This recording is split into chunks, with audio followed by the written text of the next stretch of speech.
வேத வசனம் அப்படிப்பட்டது. எப்போவுமே ஒரு வெற்றிகரமான வாழ்க்கையை நோக்கி நம்ம நடத்துக்குது. வேதம் நம்மளை ஆயத்தப்படுத்துது. இன்றைக்கி எல்லாம் நல்லா இருந்தால் கூட சில நேரங்களில் அப்படி இருளான ஒரு சூழ்நிலைகள் வரும்போது, கெட்ட சூழ்நிலைகள் வரும்போது, அதில் நாம் எப்படி வெற்றி பெறுவது, அதனோடு எப்படி கடந்து போவது, அந்த இருளை தாண்டி ஒளிக்குள்ளே எப்படி வர்றது, எப்படி அந்த இடத்துல தாக்கி பிடிக்கிறது, நிற்கிறது, ஸ்திர மனதுடையவர்களாக இருப்பது, மனத்திடன் உள்ளவர்களாக இருப்பதுங்கிறத வேதம் போதிச்சு நம்முடைய உள்ளத்தையும் மனதையும் ஆயத்தப்படுத்துகிறது வேதம்.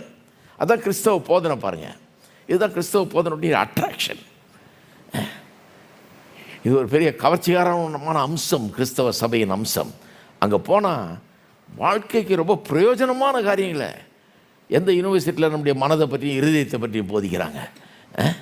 விசுவாசத்தை பற்றி எங்கே போதிக்கிறாங்க? மனம் புதிதாகிறத பற்றி எங்கே போதிக்கிறாங்க? கிடையாது.